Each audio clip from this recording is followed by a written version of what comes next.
सोमवार दिनांक 17 ऑगस्ट रोजी सकाळी ठीक 9 वाजता या ठिकाणी नागेश्वर भगवानाचा पालखी सोहळा सुरू होईल। तत्पूर्वी नागेश्वर भगवानाचा या ठिकाणी अभिषेक होईल। त्यानंतर अभिषेक सोहळा झाल्यानंतर नागेश्वर भगवानाची प्रतिकृती ही पालखी सोहळ्यामध्ये ठेवली जाईल व त्या पालखी सोहळ्याचं समस्त जामखेडकरांच्या वतीनं व मान्यवरांच्या उपस्थित मान्यवरांच्या वतीनं या ठिकाणी पालखीचं प्रस्थान रथामध्ये केलं जाईल।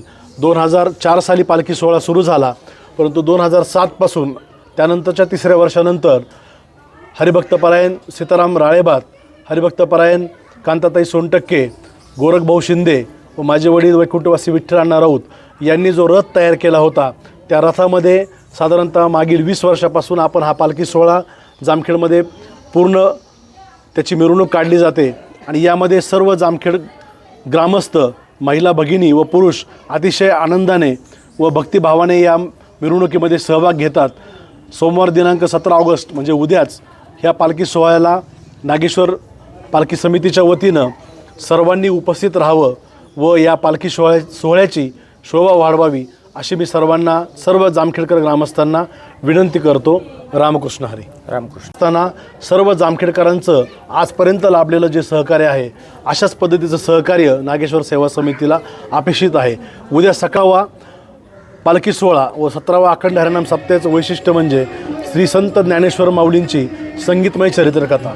ही कथा घेण्यासाठी हरिभक्तपरायण दीपक महाराज श्री क्षेत्र गोरोबा काकांचे तेर या गावी वास्तव्य असलेले दीपकजी महाराज यांच्या रसाळ वाणीतून गेल्या 4 दिवसापासून जामखेडकर माऊलींची कथा श्रवण करतायत। याचा लाभ पुढील 3 दिवस बी सर्वांनी घ्यावा अशी मी सर्व जामखेडकर नागरिकांना मनपूर्वक विनंती करतो आणि नागेश्वर सेवा मंडळाच्या वतीने एक विशेष आवाहन करतो की जरी जामखेड तालुक्यातला हा सप्ताह मोठा असला तरी या सप्त्याच्या पाठीमागं जामखेडकरांनीच उभं केलेली फुल न फुलाची पाकळी म्हणून प्रत्येकाचं योगदान असलेली यथाशक्ती आहे।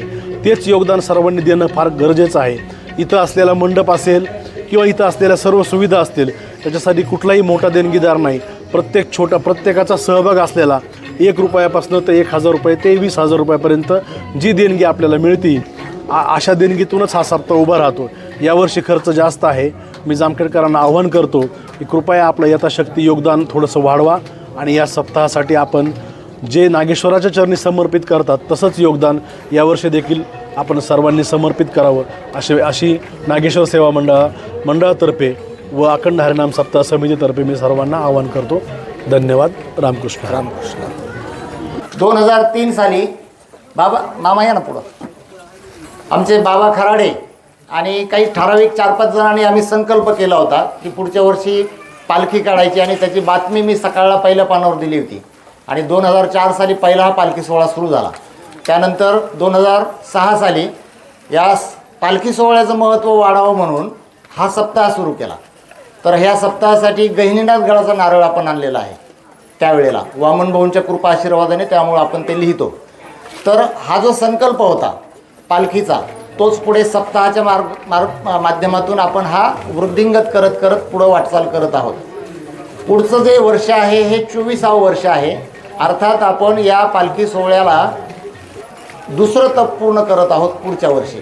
तर हा संकल्पच आहे। तुम्ही देखील 1100 रुपयाचा 2100 रुपयाचा संकल्प केला आहे, तो ह्याच उद्देशाने केला आहे की हा उत्सव पुढं चालू राहावा। पुढचा संकल्प काय करतो आपण की हा उत्सव पुढं चालू राहावा आणि त्यामध्ये आमचाही सहभाग असावा, हा सरळ हेतू आहे। तर हे पारायण सोहळा असो, हे कीर्तन असो, रात्रीची ज्ञानेश्वर माऊलींची कथा असो, हा सगळा उत्सव जो आहे हा पालखी सोहळ्यासाठी आहे। त्यामुळं पालखी सोहळ्यासाठी आपला सर्वांचा सहभाग हा महत्त्वाचा आहे। उद्या आपण थोडंसं पारायणाला वेळ द्यायचा आहे, पण या तयारीने यायचं आहे की आपण पालखी सोहळ्यासोबत उद्या वर्षातून एकदाच आपला हा देव जो आहे हा देव आपण गावातून मिरवून परत इथं आणतो। यात्रा उत्सव असा असतो की देव एकदा भक्तांच्या दर्शनासाठी बाहेर येतो, वर्षभर आपण त्याच्या दर्शनासाठी इथं येतो, अशी ही भूमिका आहे। तर देव पुढे आणि त्याच्या पाठीमागे आपण भक्त असलो पाहिजे। म्हणून उद्या तुम्ही सर्वांनी आवर्जून तयारीने यावं, उलट आपल्याबरोबर इतरांनाही आणावं। हा एवढाच मला या ठिकाणी तुम्हाला आव्हान करायचं आहे, जास्त वेळ घेणार नाही. आणि आपण जसा संकल्प करत आलात तशी प्रेरणा अजून बाकीच्यांना द्या आणि ज्यांनी संकल्प केला आहे त्यांनी आपल्या पावत्या पूर्ण करून तुमचा संकल्प पूर्ण करून घ्या. रामकृष्ण हरी.